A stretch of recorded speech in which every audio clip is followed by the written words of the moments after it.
Well, Mayor Bloomberg, thank you for taking a few minutes to talk with us. David, thank you for having me. Yeah, it's always a pleasure to see you. So I've been reading your book, your and Carl Pope's book. I want to congratulate both of you on taking a positive attitude. Thank you, thank you. And we at the Smithsonian also think there's a whole bunch of things that we can do right now to make a difference. And I want to start out by asking you, could you tell me a little bit about your bottoms-up approach, why you think this is the way to go? Well, top-down means nothing gets done. You get a great press conference, and that's what the federal government does. But where the rubber meets the road is down where government interacts with cities, with the citizens, and that's the mayor, city council level. That's also where the problems are. 50% of the public lives in cities, going to be 70% in another couple of decades. So cities generate all the pollution. The coal-fired power plant belching the stuff maybe 200 miles away, but the energy that it creates is used in the city. So if you reduce your energy consumption, you will reduce pollution. It's one of the big things. Renewables are coming in. The Kentucky Mining Museum announced they're getting off coal and going to renewables because it's cheaper. There are a lot of examples of people painting their roofs white to reflect off the sun, and it reduces your energy bill when you try to cool in the summer. People are driving more fuel-efficient cars. Companies are investing in renewables because their investors want them to, and their potential employees want them to, and their current employees want them to, and their customers want them to. So at the local level, you see mayors and city governments, you see individuals, and you see companies doing everything. Above that, nothing gets done, and they are the top-down people. Because the down is where the money and the laws get executed or get implemented. And that's where, if you want to make a real difference, you go. Well, I think that's actually right, and it fits with a theme that you've done through so much of your career, thinking the combination of business and local government can get a lot of things done that national governments can't. So speaking about cities... Well, it doesn't. I think they could, but they don't. That's an important distinction. Thanks, Mayor. Speaking about cities, what about urban planning as a field, as an approach? Can urban planning help address the questions of thriving in a future world? Sure, because transportation generates a lot of the pollution in this country. Not in New York City, it's very small because we take mass transit and walk, but most other cities, people use automobiles all the time. Yes. Making those automobiles more fuel efficient, making the roads better in terms of you're not getting stuck in traffic jams where you just keep creating pollution but don't get any benefit out of it. Getting people to live where they don't have to commute as much so that they can get local services. Urban planning is a big part of it.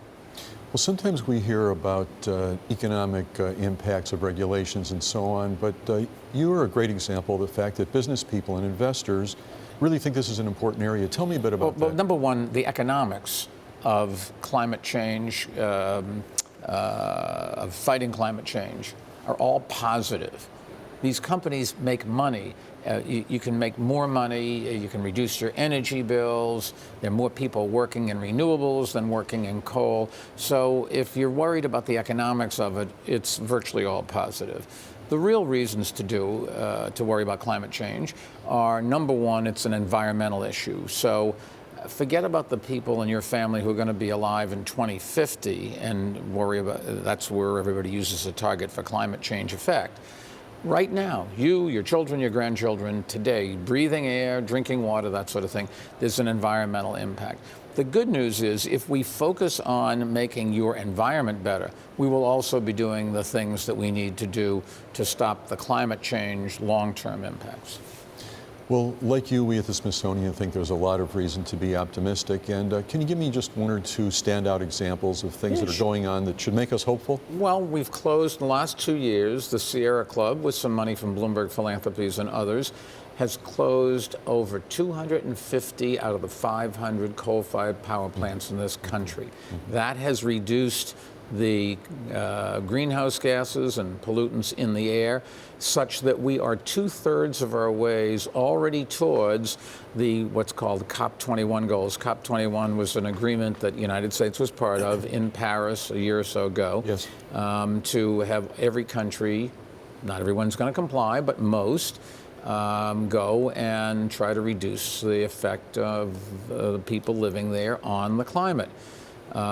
People think those goals are basically unattainable, but for 2025, I guess it is, we're 2/3 of the way there already. No thanks to the federal government and state governments. And since Donald Trump's been elected president, I think we've closed 6 or 7 big coal-fired power plants already. The truth of the matter is, coal is a very uneconomic ways to generate electricity. It's terribly polluting. It's the worst pollutant source of energy you could possibly have. But just forget about the pollution for a second, just the economics. Fracked natural gas, renewable solar and wind and hydro, all of those are cheaper, and most of them are getting cheaper every day. The solar improvement and wind improvement in terms of efficiencies, costs reduction are dramatic, and they're increasing, not just increasing, but they're increasing at a faster rate. So the new wind mills that they want to put up now are 4 or 5 times the size, but the technology makes them a lot more than 4 or 5 times as efficient. And so you can put those in. They have very low maintenance. The ongoing cost is provided by God in terms of wind. Same thing with solar. Both of those things are getting much better. The ability to store power, which is important when you use renewables because the wind doesn't blow all the time. The sun's only out 12 hours a day, let's say. So you have to generate a lot of electricity when the going is good, and then use it up at the night as well as during the day when you need it, and that means you got to store it, and that depends on battery technology, but that's getting better all the time. Same thing with transmission. One of the problems has always been the wind blows in one part of the country, the people live in another part of the country. How do you get the energy from here to there? The transmission capabilities are growing as well, so all of the technology is going in the right direction. The problem, if there is one, there is certainly one, and I think it's the only major one, is you have coal miners losing their jobs. Back in 1927, 800,000 people worked in coal. In 1980, 250,000 worked in coal. Today, roughly 55,000 work in coal. And it's not because people are using less coal. Production keeps going up, but it's technology. We used to dig down, miners and then mules and jackhammers, pick and shovel originally. And today, you rip the top off a mountain, you dig out the coal, all done, somebody sitting with a computer running this enormous bucket shovel and that sort of thing. Then the coal company has an obligation to reclaim the land, to put it back and plant trees and that sort of thing, and to have pension funds for their workers and health care for their workers. But what the companies do is they just declare bankruptcy. So the ecological damage is enormous, and nobody's got any money to fix it.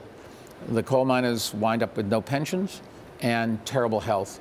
The coal companies have done a disastrous job for their employees, and I think we should try to help them. Bloomberg Philanthropies is sponsoring or supporting 3 organizations that are training them.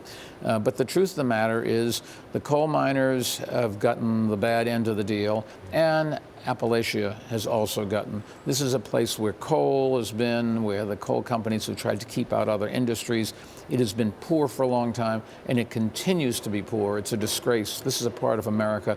We should find a ways to make that part of the country share in the benefits that everybody else has.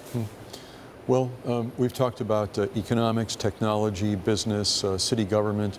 What about cultural institutions like the Smithsonian and other cultural institutions? There are 35,000 museums in the U.S. There's 120,000 libraries. What can we as cultural institutions do to help people understand and prepare for this future? Well, your jobs, I guess, your jobs are to inform, enlighten, and expand man's knowledge, expand what people know about and can use in their lives and make their lives better. I guess if you show a piece of art, People can see the art, gives them pleasure. People with the art can look at what the artist was trying to say. There's a message in a piece of art, so that's informing people.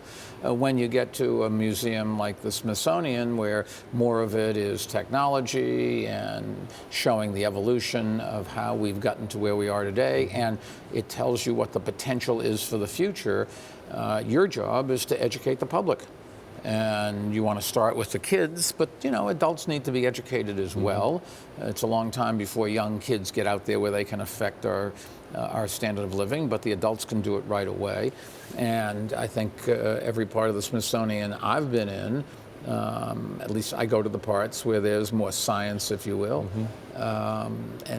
But you have an obligation, a responsibility, you all the museums, to make the public better informed. Mayor, thanks for all you're doing, and thanks for taking a few minutes to talk with us today. Happy It's to great do it. to see you. All the best. Can I get in next time if there's a line? Can I jump the line maybe? Send us a note. We'll take it under advisement. I'll see what I can do. Thanks.